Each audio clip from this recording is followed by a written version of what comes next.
आज मैं आपको भगवान विष्णु के एक बहुत ही छोटे और सबसे बड़े भक्त की कहानी बता रहा हूँ और उसका नाम ध्रुव है, जिसे आज हम ध्रुव तारा के नाम से जानते हैं।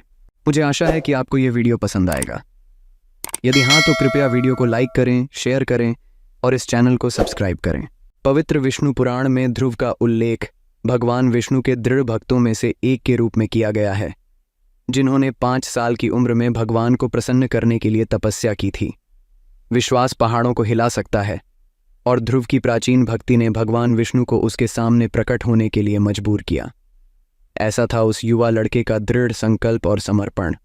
ध्रुव राजा उत्तानपाद और उनकी पहली पत्नी सुनीति के पुत्र थे। वह मनु और शतरूपा के पोते थे। पृथ्वी पर मानव जाति की स्थापना के लिए भगवान ब्रह्मा द्वारा कल्पना की गई पहली जोड़ी थी।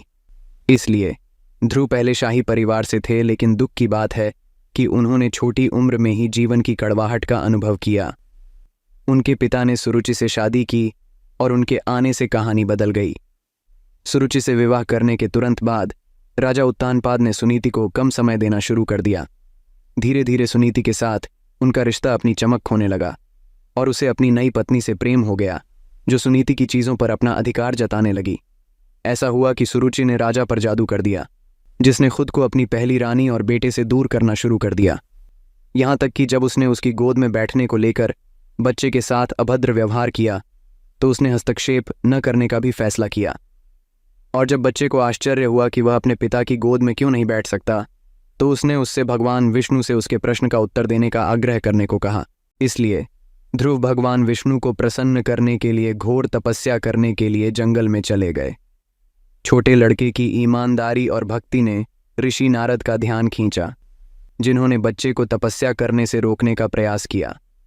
उन्हें पता चला कि बच्चे ने खाना पानी छोड़ दिया है और इसलिए जब ध्रुव ने अपना निर्णय रद्द करने से इनकार कर दिया तो नारद मुनि ने एक मंत्र साझा किया, ओम नमो भगवते वासुदेवाय नमः, जिसने अंततः उसे अपने लक्ष्य के करीब पहुंचने में मदद की। इस प्रकार कई दिनों के उपवास के बाद ध्रुव ने भगवान विष्णु को उनके सामने प्रकट होने के लिए मजबूर किया। इसके बाद भगवान को कुछ देर इंतजार कराने के बाद जब ध्रुव ने अपनी आंखें खोलीं तो वह अवाक रह गए। वह भगवान के स्वरूप से मंत्रमुग्ध हो गया। इसलिए विष्णु ने ध्रुव को अपनी उपस्थिति पर प्रतिक्रिया देने के लिए अपने शंख से धीरे से उसके गाल को छुआ।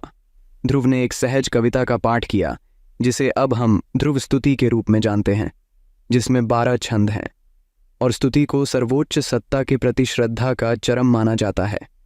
इस प्रकार छोटे बच्चे के प्यार से प्रसन्न होकर भगवान विष्णु ने उसे ध्रुव नक्षत्र नामक स्थान में सर्वोच्च स्थान प्रदान किया और सप्तर्षियों ने भक्ति का प्रतीक होने के कारण उसका सम्मान किया और तभी से हम उन्हें ध्रुव तारा के नाम से जानते हैं। वीर ध्रुव कहानी का नैतिक: यदि आपका दृढ़ संकल्प दृढ़ है तो आप कुछ भी हासिल कर सकते हैं। अपने आप पर और भगवान पर अटूट विश्वास रखें और जीवन आपको दुखों के बीच भी पुरस्कृत करेगा, याद रखें। ध्रुव की तरह हमारा अटूट विश्वास हमें चमकने के लिए प्रेरित कर सकता है, ठीक उसी तरह जैसे ध्रुव तारा जिस पर उसका नाम है। ओम नमो भगवते वासुदेवाय नमः।